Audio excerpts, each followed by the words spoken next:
Bismillahirrahmanirrahim. Assalamualaikum warahmatullahi wabarakatuh.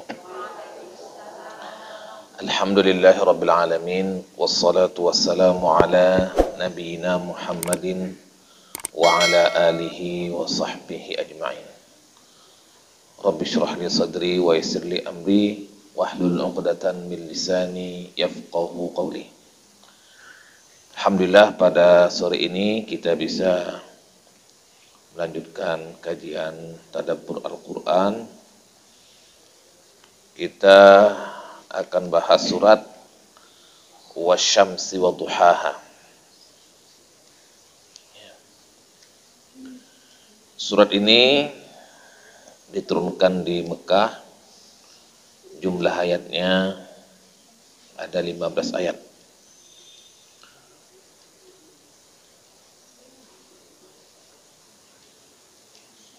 Allah Subhanahu wa ta'ala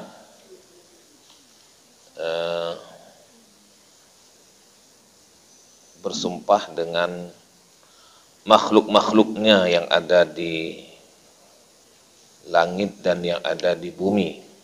Ya. Ada 7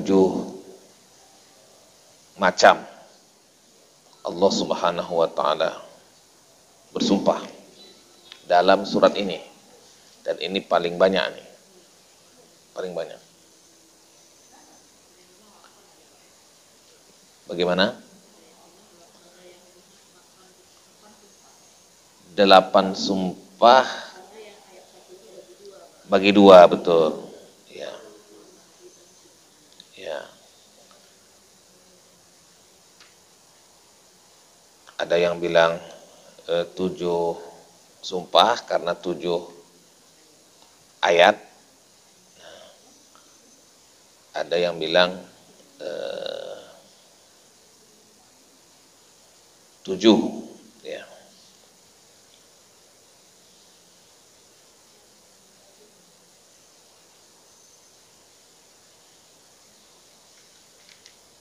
Sekalian kita mulai. A'udzubillahi minasyaitonirrajim. Bismillahirrahmanirrahim. Baca Bu yang ayat pertama.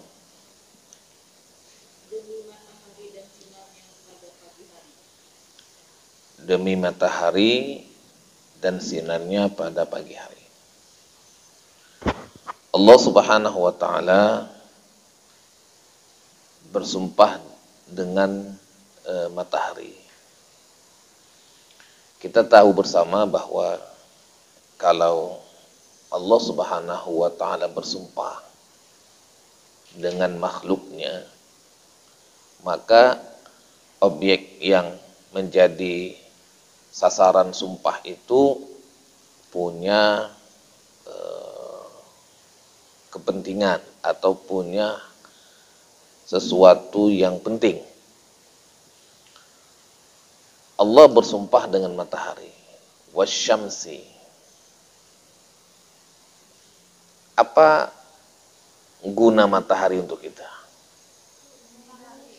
Hah? Untuk menyinari kehidupan. Menyinari alam semesta. Yang butuh matahari bukan hanya kita. Tumbuh-tumbuhan, hewan, semuanya butuh matahari. Alam semesta. Ya. Jadi bisa kita bayangkan hidup ini tanpa matahari. Maka tidak ada kehidupan. Allah bersumpah dengan matahari karena matahari ini punya kedudukan yang penting dalam kehidupan. Dan ini menjadi poin awal. Nomor 1. Menjadi poin awal. Karena nanti dari matahari ini semuanya akan bersumber. Makanya matahari memiliki peran sentral dalam alam semesta. Bukan hanya untuk bumi, bukan hanya untuk kita, tapi alam semesta. Wasyamsi. Syams ini dia kan mulai terbit sampai terbenam. Itulah masa dia beredar. Dari masa beredar itu, Allah Subhanahu wa ta'ala bersumpah dengan satu dari masa edar itu, yaitu wadduhaha. Pertemuan sebelum ini kan kita sudah bahas tentang wadduha. Ya, bagaimana pentingnya waktu duha. Dari masa matahari beredar, mulai dari terbit sampai terbenam, yang paling disukain manusia waktu kapan? Waktu pagi kan? Waktu duha. Waktu tengah hari, orang pasti akan menghindar. Panas. Habis zuhur, ngantuk, tidur. Orang nggak beraktivitas. Tapi di waktu duha, ibu-ibu kalau ke pasar jam berapa? Pagi kan? Waktu duha. Jadi, awal kegiatan dan kegahirahan dalam beraktivitas itu di waktu duha. Wasyamsi wadduhaha, demi matahari. Dan demi waktu duha yang sinarnya itu sepenggalahan. Dia belum terlalu terik. Kita ada bahas pada waktu pembahasan ad-duha. Waktu duha itu kan juga bagus untuk kita menyerap sinar matahari. Tapi kalau tengah hari, habis zuhur nggak bagus. Bahaya. Ya. Jadi Allah Subhanahu wa ta'ala bersumpah dengan mataharinya, dan juga Allah bersumpah dengan waktu duhanya. Wasyamsi wadduhaha. Dan ini kita rasakan setiap hari. Kita rasakan setiap hari. Bukan sekali-sekali, tapi rutin setiap hari.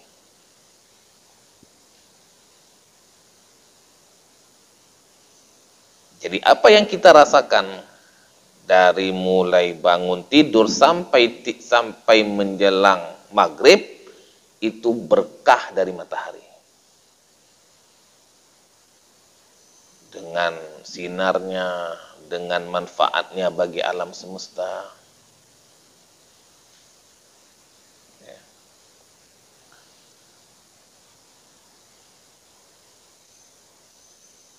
Baik. Yang berikutnya, yang kedua,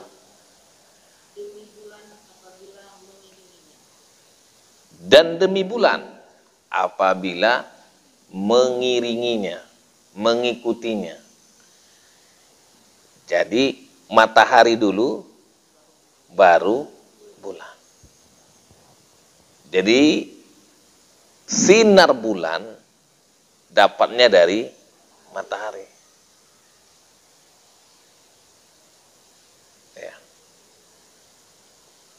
Wal qamari idza talaha,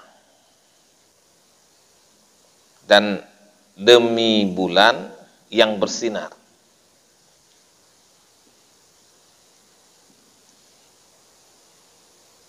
Apalagi di malam bulan purnama, di malam 13, 14, 15. Dan ketika itu bulan sangat indah. Dan ini Allah bersumpah dengan bulan dan sinarnya di malam hari.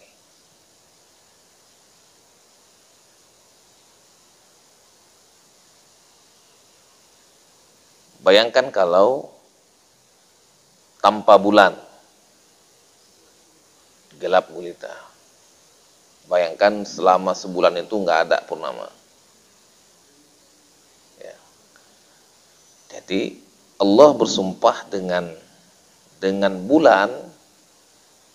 Bulan ini mendapatkan cahaya dari matahari. Jadi sumbernya adalah matahari.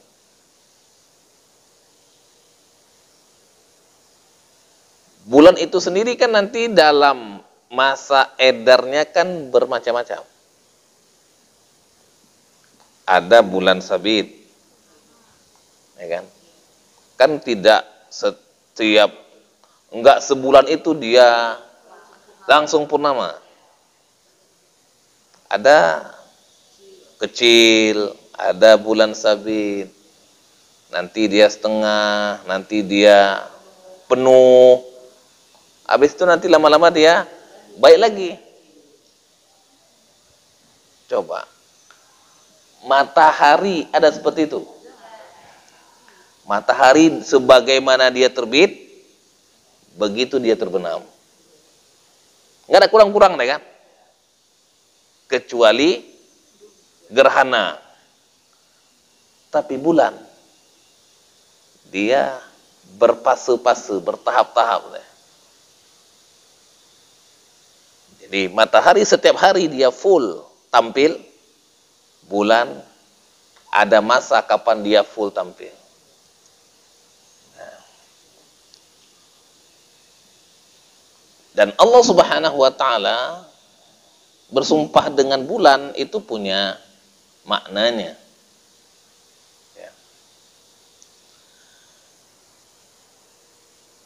Wal qamari idza talaha. Jadi ayat ini menegaskan bahwa bulan mendapatkan sinar dari matahari. Kenapa? Karena langsung diikuti. Langsung diikuti.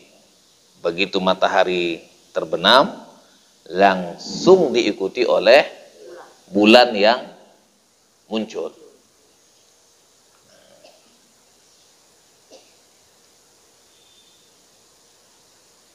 Baik. Tentunya matahari dan bulan ini pertanda ada siang dan malam. Nah, makanya Allah bersumpah pada ayat yang ketiga. Baca Bu. Dan demi siang apabila menampakkan sinarnya. Tidak ada yang tersembunyi pada waktu siang. Makanya kalau ada mau bersembunyi kan bukan di siang hari, malam. Ya. Mau berondok-berondok malam, bukan siang. Karena siang, malam maling. Bisa bersembunyi. Tapi kalau siang tidak ada yang tersembunyi. Nampak semua. Wan nahari idza jallah.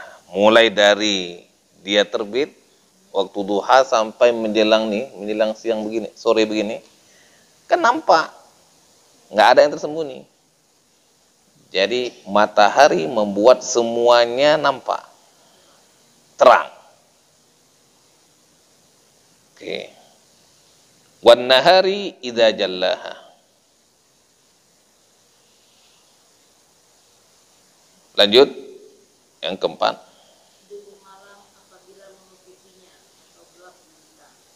Dan demi malam apabila gelap gulita. Malam yang gelap gulita, nggak nampak apa-apa. Nah, waktu bahas tentang wal-lail, itu kan ada macam-macam malam kan? Wal-laili idza as'as, wal-laili idza yaghsha. Ya. Wal-laili id adbar. Itu macam-macam malam. Sebagaimana siang, ada duha, ada zuhur, ada asar. Ada waktu petang, asyiyatan, bukratan wa asyiyah, pagi hari dan pada sore hari. Ya. Wal-laili idza yaghsha. Wal-laili idza yaghshaha. Dan Allah bersumpah dengan malam ketika dia menutupi sinar matahari. Malam dan bulan itu menutupi siang. Seperti kita pakai baju menutupi badan. Yang siang itu kan nampak semuanya.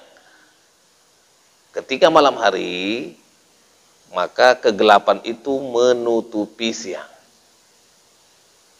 Kita kan nggak terasa bagaimana proses malam itu menutupi siang. Pernah kita teliti atau kita coba rasakan tuh. Ini sebentar ini kan bilang maghrib. Pernah kita rasakan pergerakan malam itu menutupi siang.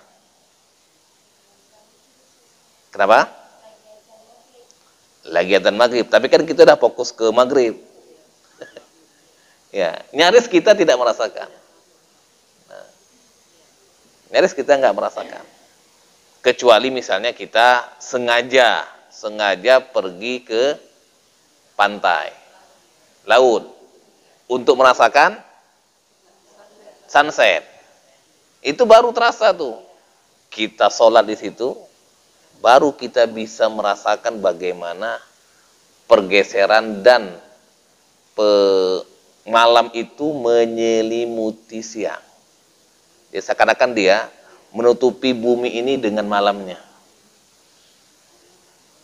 Mataharinya pelan-pelan dia turun, dia terbenam, siangnya mulai redup, timbul malam. Kalau kita di sini nggak terasa, tahu-tahu udah gelap. Apalagi kita sambil ngobrol-ngobrol, sambil minum-minum, sambil ketawa-ketawa, sambil kita berbicara nggak bisa. Tapi kalau kita sengaja mau ke pantai, baru terasa. Di situ baru bisa kita merasakan inna fi ikhtilafil laili wan nahar. Inna fi khalqis samawati wal ardi wa ikhtilafil laili wan nahar. Penciptaan langit dan bumi dan pergantian malam dan siang. Ya.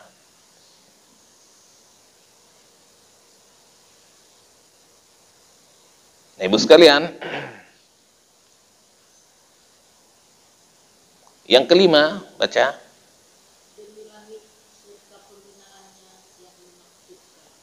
Dan demi langit serta apa-apa yang Allah bangunkan, yang Allah tinggikan, yang Allah buat. Kalau tadi ini wasyamsi wadduhaha wal qamari idza talaha wan nahari idza jallaha wal laili idza yaghshaha, ini sangat berhubungan dengan matahari. Dengan matahari. Jadi bulan dari matahari. Siang karena faktor matahari. Malam karena bulan, karena dari matahari. Jadi ayat 1, 2, 3, dan 4 ini semuanya karena ada faktor matahari. Ada matahari, ada bulan. Ada matahari dan bulan, ada siang dan malam.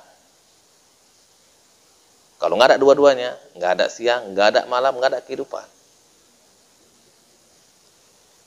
Ya.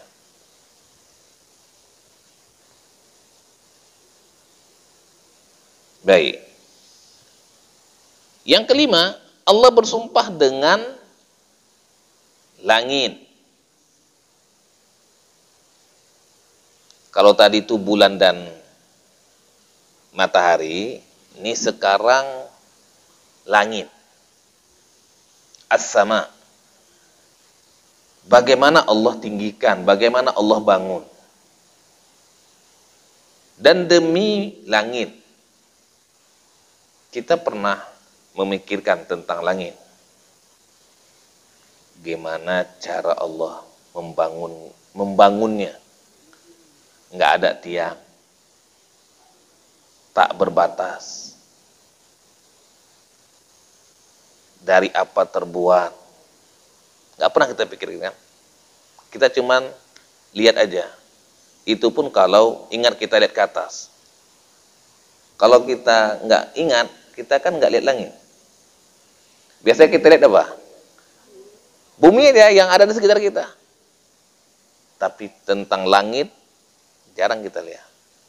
Kalaupun ada lihat tuh kalau ada awan, atau lagi mendung, atau lagi ada pelangi, ada pesawat. Tapi kalau nggak ada fenomena apa-apa, kita nggak lihat langit. Tapi sungguhnya Allah nyuruh kita untuk melihat langit. Allah nyuruh kita untuk sering-sering lihat langit. Waktu kecil-kecil.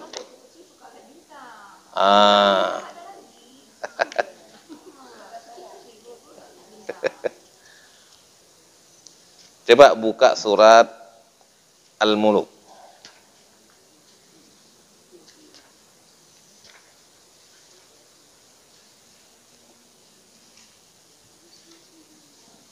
Juz 29. Ya. Ayat 3. Baca artinya.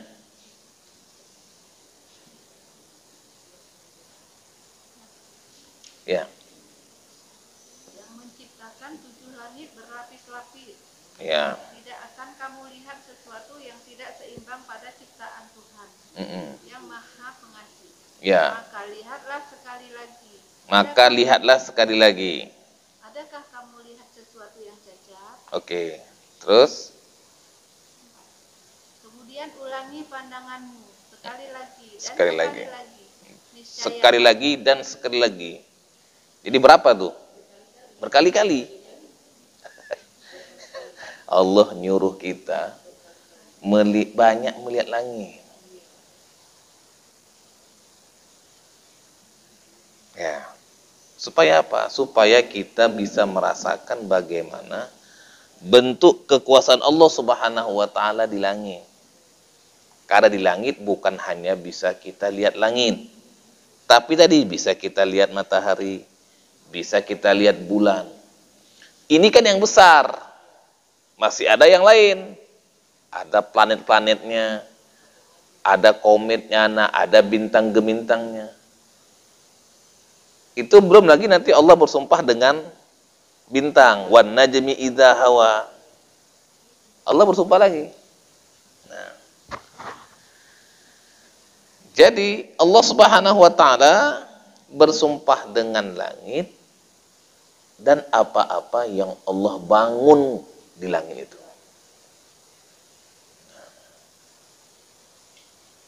Supaya kita jangan lihat bumi aja. Kita lihat fenomena kekuasaan Allah Subhanahu wa taala di langit. Karena Ibu sekalian, nanti fenomena hari kiamat dimulai dari langit. Fenomena hari kiamat yang besar-besar. Coba, idza syamsu kuwirat, idza sama unfatara.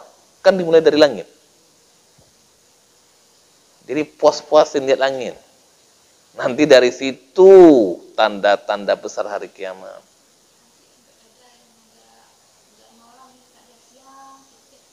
Kenapa? Itu nanti, itulah kan ketika nanti matahari itu terbit dari barat. Nah, tapi nanti fenomena hari kiamat yang terbelah, yang terpecah-pecah,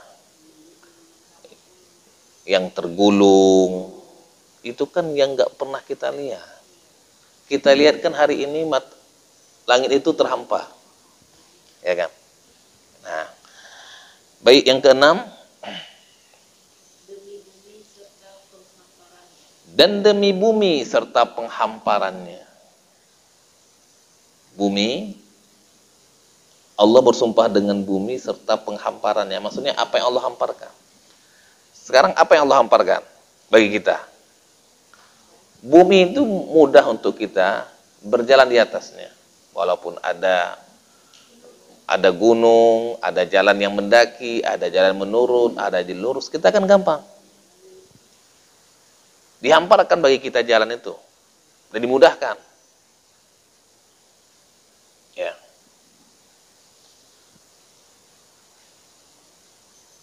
Ada tumbuh-tumbuhan, ada pohon-pohon, ada sayur-sayuran. Semuanya Allah hamparkan untuk kita. Ya. Itu di atasnya, belum di bawahnya. Ada minyak, gas, semuanya. Itu kan untuk kita. Semuanya dihamparkan untuk manusia. Ada emas, ada perak, tembaga. Semuanya dihamparkan untuk kita. Mudah untuk kita ambil dan mudah kita manfaatkan. Oke, lanjut.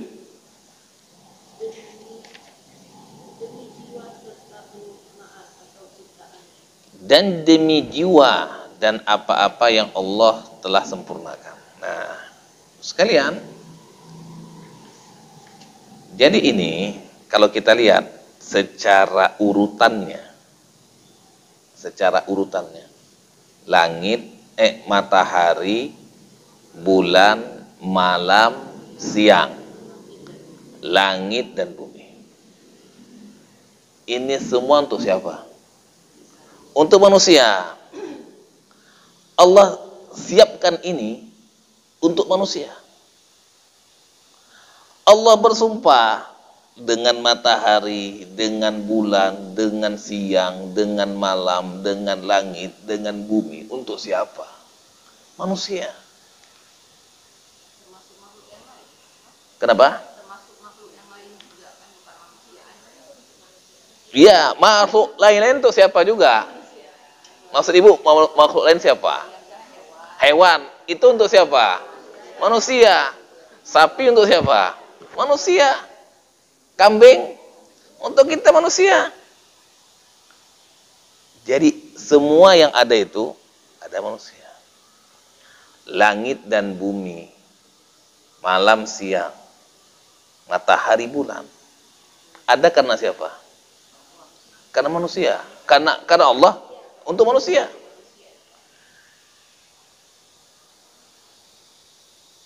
Jadi kita ini Allah muliakan.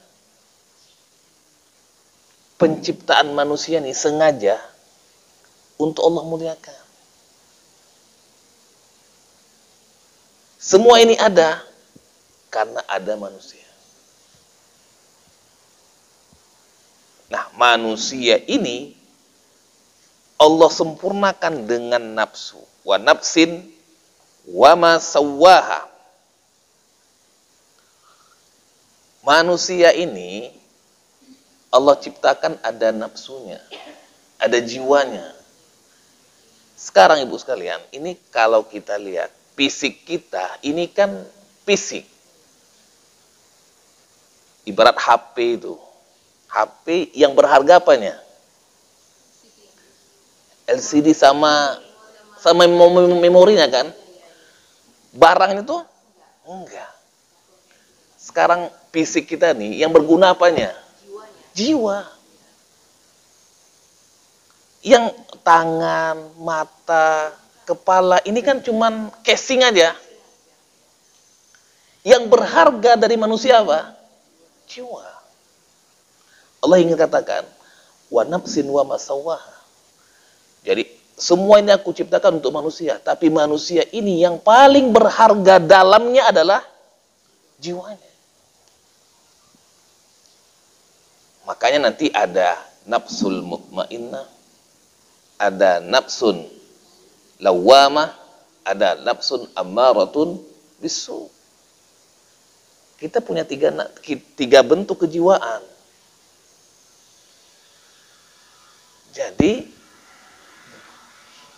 Yang membuat kita itu mulia karena kejiwaan kita. Sebab kenapa kita mulia? Karena Allah ciptakan kita berbeda dengan yang lain. Malaikat Allah ciptakan dia memang aslinya baik, nggak ada buruk. Casingnya memang dibentuk baik, nggak ada tipe pembangkang, durhaka, maksiat. Tidak ada bagi malaikat itu. Hewan beda lagi dengan malaikat. Dia nafsu saja. Tapi antara